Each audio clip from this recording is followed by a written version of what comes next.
प्राचीन भारत के एक छोटे से गांव में मृकंदु नामक एक तपस्वी अपनी पत्नी मरुत्वती के साथ रहते थे। उनकी आंखों में एक ही इच्छा थी, एक संतान। उन्होंने वर्षों तक शिव जी की आराधना की। एक दिन भगवान शिव प्रकट हुए और मृकंदु को दो विकल्प दिए, एक बुद्धिमान पुत्र जो केवल 16 साल जिएगा या एक दीर्घायु किंतु मूर्ख पुत्र। मृकंदु ने पहले विकल्प को स्वीकार किया। मार्कंडेय का जन्म एक अद्भुत घटना थी। एक तेजस्वी बालक, उसकी आंखों में ज्ञान की चमक थी। वह जल्दी ही वेदों और अन्य शास्त्रों में निपुण हो गया। जैसे ही मार्कंडेय का 16वां जन्मदिन नजदीक आया, मृकंदु और मरुत्वती के दिल में चिंता का साया गहराने लगा।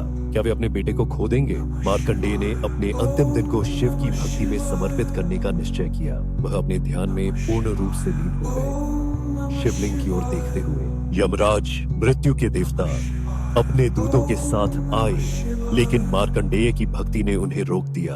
दूतों ने बार बार प्रयास किया, लेकिन असफल रहे। यमराज ने स्वयं प्रकट होकर मार्कंडेय का सामना किया। वह उसकी भक्ति और ध्यान देखकर हैरान रह गए और उसके साहस की परीक्षा लेने का निर्णय लिया। यमराज ने अपने मृत्यु के फंदे को फेंका, लेकिन यह शिवलिंग के चारों ओर लिपट गया। शिव की महिमा से क्रोधित होकर शिव प्रकट हुए। शिव ने यमराज को डांटते हुए कहा, एक सच्चे भक्त की भक्ति को मत छेड़ो। यमराज ने भयभीत होकर क्षमा मांगी। शिव ने मार्कंडेय की भक्ति को देखकर उसे अमरत्व का वरदान दिया। तुम हमेशा 16 वर्ष के रहोगे, शिव ने कहा, और मार्कंडेय ने आभार व्यक्त किया। मार्कंडेय ने अपने नए जीवन को भक्ति में समर्पित किया। हर दिन वह शिव की आराधना करता रहा, अपने अमर जीवन का आनंद लेते हुए। एक दिन गांव के लोग उसके पास आए।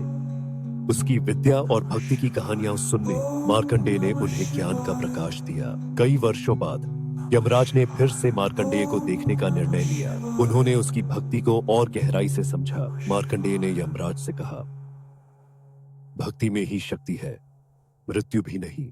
उसकी आवाज में दृढ़ता और विश्वास था। यमराज ने मार्कंडेय की बातों को सुनकर मुस्कुराया। उन्हें समझ आ गया कि भक्ति का एक अलग ही महत्व है। मार्कंडेय ने अपने ज्ञान के साथ कई शिष्यों को शिक्षित किया, जिससे उनकी भक्ति और भी गहरी हो गई। एक दिन जब मार्कंडेय ध्यान कर रहा था, अचानक एक दिव्य प्रकाश प्रकट हुआ। उसने अनुभव किया कि शिव का आशीर्वाद हमेशा उसके साथ है। मार्कंडेय ने उस दिव्य प्रकाश में अपनी पहचान को खो दिया। वह केवल शिव की भक्ति में लीन हो गया। गांव में हर कोई मार्कंडेय की भक्ति की कहानियां सुनता रहा। उसकी प्रेरणा से लोग भी शिव की आराधना करने लगे। मार्कंडेय ने उन लोगों के बीच अपनी कथा सुनाई, जिससे उनकी भक्ति और भी गहरी हुई। हर एक शब्द में उसका अनुभव झलका।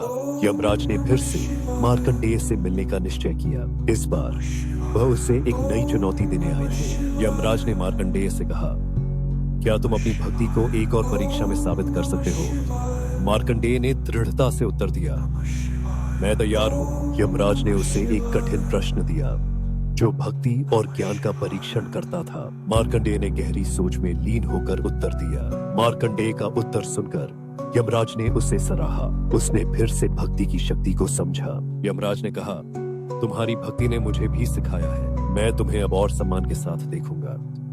मार्कंडेय ने विनम्रता से सिर झुकाया। इस प्रकार मार्कंडेय ने न केवल अपने लिए बल्कि सभी के लिए भक्ति और ज्ञान का मार्ग प्रशस्त किया। To watch more videos, please don't forget to like, subscribe our channel and hit the bell icon.